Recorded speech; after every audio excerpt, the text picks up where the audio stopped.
All right, folks, we are back. Hey, welcome on back for all of us here live here this Tuesday afternoon, October 17th, shortly after 2:30 p.m. Eastern, though. Great to see Jeff still with us here watching the SPY as it's shown on the chart right now alongside NVIDIA.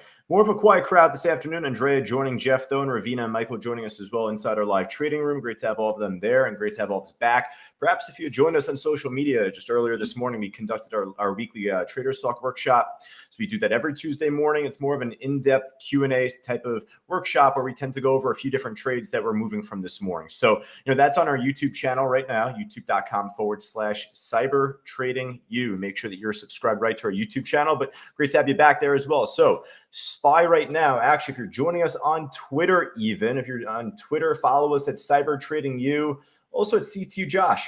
Now, I was going into a couple of different plays just for the SPY, just kind of saying, let's see if this could hold, just going into the close, looking specific to the price, 430, 454. A couple of things. We're talking about the stock market here. It's a casino, so we're not going to be perfect when it comes to levels, especially for the market in general, let alone something as volatile as the S&P 500 ETF here. So the reason I was looking at this one price, if anything, was more just kind of looking at the recent daily closes. And back from the 10th, just more of a bullish close as you had the previous 2 days. Here it closed at 430, 454. And the reason I'm looking at this one candle compared to the two beforehand is because this already dipped down there and held these closes as support.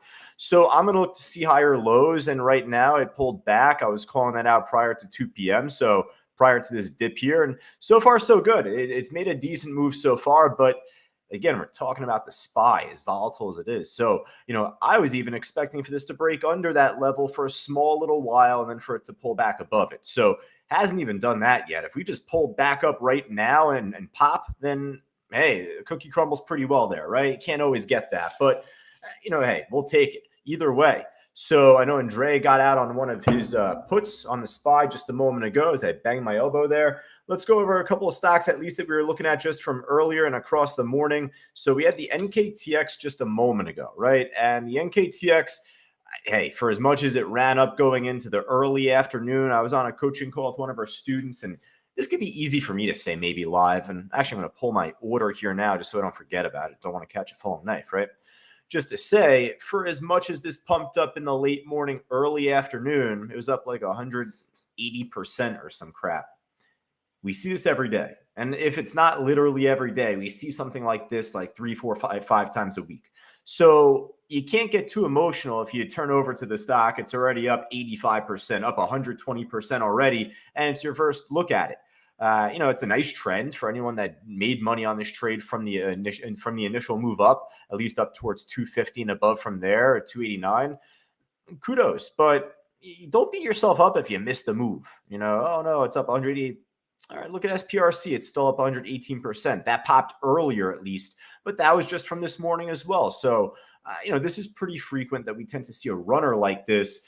Maybe not as much in the early afternoon, smack in the middle of lunchtime, but that even makes more reason for you to not beat yourself up over. It's like, oh, all right, well, we know the best times to be trading are 9:30, 10:30, then from 3 to 4 p.m. or 3:30 to 4 p.m. even. So, yeah, I'm not getting too emotional about this. The reason I also bring that to you is, hey, if you are at your desk all throughout the day or throughout the majority of the day and come back, for the afternoon, there was a trade here. And I ended up calling it out earlier. I took it, although my line's at 289. The NKTX had a perfect combination, absolutely perfect combination of support between the whole number here at $3 and the VWAP line. When you just turn the heat map off, see the VWAP there in white, that white line, you're looking at a perfect combination of support. So, 290 was more of a historical level. And I was saying in the chat board, it may look to hold from 3 in the VWAP first. So I took the entry from 3 and I set a tight stop right under me. I got 25 cents. Not the biggest trade, not the best trade to write home about, tell mom about at home. That's okay. It pays the bills though. 1,000 shares, that's $250 profit. So ended up making a nice little move up, failed to break higher from here. And, from that point came back down. So the order I just pulled was actually to buy if it were to snap down pretty low, to get like a low ball order. It is catching the falling knife to a degree, but I was looking for a lower price there, seeing if it really dropped. But obviously I just yanked it there. I don't want to try and risk that at this stage as I do this meeting. So NKTX up over 188% right now on the day. Here's the issue on the stock. Yeah, I took my little trade and I was looking for another move just before, but you don't want to like only hope on this stock and that's it. There's going to be other trades out there. And for this, that normally trades like 500,000 shares or less on average per day, just it's trading 70 million shares today. So it's it's 140 times what it normally trades. So I would definitely not be as trigger happy to follow this until it starts beginning to make higher lows and a higher high. It's still making lower highs. And although it hasn't broken lower yet, that's what you got to be careful of. So, we'll keep this on our side list for right now. The SOXL trade, I'm still in. I was looking for a bounce earlier. I took one or two small losses earlier as it was pulling back, like maybe a break even, then the 5-cent loss after. Hey, for as much as the market was dropping, I was looking for the bounce on the SPY, and I lined myself up with that 434 and whatever. So at the time that I saw that, we're looking at this CHIP ETF. It was dropping down towards support at 9. It began to build out a little bit above it. So as it popped up toward 1910, I jumped in above 1910. So far, so good. I moved my stop up to break even here. The reason I follow this again is because it's the CHIP ETF. We also absolutely freaking nailed an entry here, bounce off of 18, heading into even like the early morning stages before reversal time. So we've done well on this trade earlier. And if you have Bookmap, you could easily follow this. But this is the CHIP ETF. So if you're looking at this, then very good chance you could be following NVIDIA, whether you're playing the calls on it or what. NVIDIA, AMD, all the chip stocks that were affected this morning, they were very volatile. Made a nice gap fill, returned to squeeze back up, and there could be a lot more left on all of them. It's just that SOXL here is just the most cost effective, if you're not trading options, at least. So I'm going to put this on our list. It's not up or down percentage-wise a whole lot, but just given the overall volatility, definitely going to keep this in mind either way. If this pulls back and I go break even, I'm going to keep this on our list. It's just for the sake of volatility, I definitely like this SOXL. And alongside with that, I don't know how big of a list we'll get here, but if it's a short list, I'll slip the NVIDIA and AMD trades on there. But, those will move with this. All right, so a lot of talking. Let's go right from top to bottom here. Otherwise, I don't have the SPY, I guess, up there. Maybe switch down. So let's see. There we go. All right, so SPY, it's doing all right off my little level there. It's moving back up a little bit here. Hasn't really popped, but it's more of a slow, gradual grind. Let's see what we could add here to our watch list right now with the chip tickers. SPRC, another low float piece of crap. I honestly say it that way because when you look at the daily chart here, look at these. They're all pop and drop. So, same thing happened once again this morning. It's trying to build back up a little bit here. If I really need to come back to it, folks, you let me know. I'm going to write this down for our side list, though, for right now, alongside the NKTX. All right, we keep it going. And the theme of the day, pop and drop once again, ASMB. Hey, we covered this in Traders Talk earlier, folks, right? Our weekly workshop. So if you'd missed out, let's show them what they missed out on, folks, really quick. What's the direction of this stock going into the market open for all of us here live? Going into the opening bell at 9:30. What's the overall trend right there? It's up percentage-wise, but tell me what the trend is. Know how to take my water breaks here during this meeting. Trend is down, right? You can't imagine trend to be up. So yeah, it's up percentage-wise, but it's making lower highs, breaking support. Well, when a stock's breaking support, we're seeing more selling pressure, right? So yeah, at the open, it popped up a tiny amount. You could have made some money on that, don't get me wrong.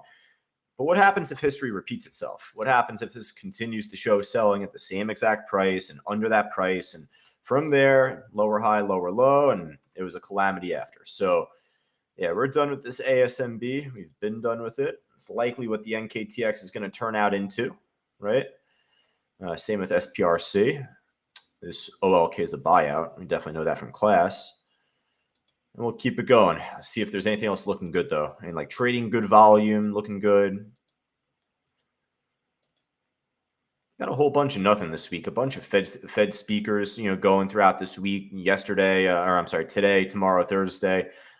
Big one is Powell. You get Powell talking on Thursday. So, even if we have a nice strong afternoon here and tomorrow, my guess is probably have Powell say something that will screw up the market, at least going into Thursday afternoon. And then we'll see what happens Friday. Saba, geez, this thing's trading thin volume right now. Only 660 shares per minute. That's extremely light. The chart doesn't look terrible, but order book does. And yeah, it's not really for me right now, this trade. This MREO, though, on the other hand, is for me, and it's for all of us here. It's definitely more of a level 1, maybe level 2 stock. If it becomes more volatile, it should. So I'm going to expect for this to become more of a level 2 in nature. But you have about 20,000 shares to sell here on the order book at 185, and then next iceberg up top at 2. That makes it all the more sweeter. Easy to see resistance levels up top on that trade, and just from there, if it breaks that 185, let's see it try and make that 15-cent squeeze up. There we go, penny by penny. Summit. So this one I was hoping for earlier, not even hoping. It was a nice trade-off, 210. Started off good, and then I just came back to it. It was inching back down. I wanted to get this up towards 220, if not more. So it's just like, if it's not making that move that you expect, that we always preach in class and traders talk earlier, there's only one other way it's going to go. So it was like +2 or something. It's like barely any profit. Better that than a loss, though. So, all right. My scanner is refreshing on me here, folks. If there's anything else looking good on the way up, type it in the chat board. Definitely let me know now. Hop over to the loser side here in just a little bit. This Tupperware trade stopped me out earlier, and then that was pretty much game over. So, this thing was just a giant tease from earlier today. I was hopeful to see this run up once again, but it's like you don't want to do death by 1,000 paper cuts, You don't want to take a big loss in general, but you don't want to take a lot of these small losses that could accrue. So fool me once, shame on you. Fool me twice, shame on me. Even a third time, don't mind. But it's just like after that, done. All right, so done with the gainers list. Let's hop over to the loser side right now, seeing if there's anything looking, like a good short. A bunch of stuff hard to borrow, so I kind of just skip over that crap for right now. It's not TV. Is Grupo Televisa. Interesting. Dropped off earlier. Is this at all-time lows? I'm not going to put it on our list really either way. I'm just interested. Just to poke at. Yeah, all-time lows. It's been on a nice drop-off over the last month from September, obviously, where the whole market tanked. And obviously now not getting any better. Moderna, this thing was getting crushed over the last God knows how long, but just recently from the last week or two, ended up seeing a big drop and a big lower low earlier today from 89 or so, 89, 88.50 perhaps you could say there. Down enough percentage-wise, it's still not trading a whole lot of volume per minute. Don't have a big list. Maybe I'll slip this on there at the tail end, at the very end of this meeting. I'll make our side list for right now, Moderna. Lumber liquidators, again, I had a student ask me about this earlier, just to go over it from the end of last week. Just if they want to get back to me with their book map, if they have any data on book map with that, definitely let me know. But typically for these Traders Talk workshops, it's hard for me to review any trade without book map, without the heat map there. I can poke at charts, but that's different. It doesn't give you the full picture, at least. All right, so let me know if there's anything else, folks. Up, down, left, right, more than 5%. If you're on YouTube right now, social media, Facebook Live, etc., whatever it may be, let me know as well. I'll go through a few different side list stocks right now, just for my own. Tesla moving back up pretty nicely. So TSLA, you got the ETF TSLL, which is, we'll say the more cost-effective version of that. You can trade options, obviously. OSTK, TPST, this is a dead duck. All right, so that's pretty much all I got here, the MNTS at the end there. So you know what? It wouldn't hurt us to slip Tesla on our watch list. They got earnings on tomorrow afternoon, so a little over 24 hours from right now, they'll be reporting. Normally, we don't trade companies before their earnings because, honestly, they don't make a good move. They might make a little move. You can scalp here and there, but it's more after the earnings that come out that we'll look to trade the reaction off of from that point. We'll give Tesla the exception on that, as we've done this week. So, yeah, actually, I will slip Tesla and Tesla, the ETF, TSLL, at least on that watch list. All right, so let me know right now, folks, if there's anything else looking good. Did I look at a firm yet from late? I did not. I saw Rich called out earlier, right? Up over 5%. And if the markets continue to push, this could, in fact, be a great play. So hopefully it becomes faster of a move, but it had a nice pop just before. So, a little consolidation here, maybe more to come with that second pop there. So I'll put it on our watch list. Looks like the SOXL is still creeping on up there with that in mind. Actually, it'll pull back last few minutes, but higher high just before. All right, so again, let me know if there's anything else looking good, though, up, down, left, right, more than 5% for all of us here collectively. Jump to Benzinga Pro, seeing if there's anything looking good from that side. USB, I don't know what that is, but I guess it's on the top of their list. MSOS, POT ETF, I think. Ooh, nice little move here. MSOS. Take a look at that now. Normally with the other pot stocks, they haven't been moving with this ETF. So MJ is the one that you'll see like Tilray move with, and then CGC, that other crazy one from the last month or so. Don't get me wrong. It looks like they're all trying to inch up a little bit, but this is going to be our bread and butter. So it's good catch here. MSOS I'll put on our watch list. And then we have what? USB, I think this. Yeah, nice little pop. That's for sure. Like a 3-point pop this thing just made. What the hell just happened? Oh, and we have SWN as well. I forgot about that. Rich had called that out earlier. So, yeah, I actually forgot about that. I had it up on my Benzinga. All right, so what was that? USB. Losing track of my tickers. So Bancorp. All right, so ended up, looks like earnings outlook. This was from today, this morning, which indicates that they're going to have their earnings after the bell. Oh, no, not even after the bell, or maybe after the bell, but if it is, it's on Wednesday. You know what this looks like then? Simply enough, looks like a leak. Looks like an earnings leak. And, if this continues to push higher, perfect, but don't be surprised if it continues to drop off a little bit here, solidify around that 35 as support, and then perhaps a little pop into the close. But, yeah, that would be my assumption. A little earnings leak out there. All right, so MSOS, USB. Thought there was one more, no? Did we not have one more out there that I thought? Oh, yeah, the SWN. SWN. No brainer, right? All right, we got a good list now, folks. Really good watch list here heading into the afternoon. So, you know what? Listen, if you trade NVIDIA and AMD on the regular, then I'm sure that you're going to stick with those.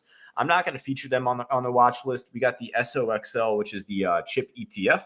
So that's 1, 2, 3, 4, 5, 6, 7, 8 different tickers to work with heading into the close. 2 of them are Tesla related. So I guess consolidation down to 7 in total. I like it. Got a good active watch list here for us this afternoon, folks. So, hey, if you're joining us on Facebook Live, LinkedIn, Twitter, YouTube, etc., all of our social media streams, we appreciate you joining us each and every day and each and every afternoon. Got to refill up on water here. But if you have any questions, feel free to shoot me over a quick email. josh@ctutrading.com is the handle. Otherwise, though, if you're interested in joining us inside our live trading room, continuing the audio commentary this afternoon with Rich, or tomorrow morning, or the rest of this week, or next week at all in general, just scan that QR code on the top left of just the stream there and get you access right now. But for Grant, Mark, Cal, and John, and Grant, and Leda, and all of us here inside our live trading room, Ravina, and Michael, and Leda, all of us just there right now. Best of luck trading going into the market close. I'll be in the chat board all the way through until the closing bell today. Back-to-back coaching calls today from 3 to 3:30, 3:30 to 4. Looking forward to it. Going to recharge the mouth here for a little bit, little water incoming, and we'll be good to go. So, folks, hey, I'll catch up with everyone in just a little bit. Take care.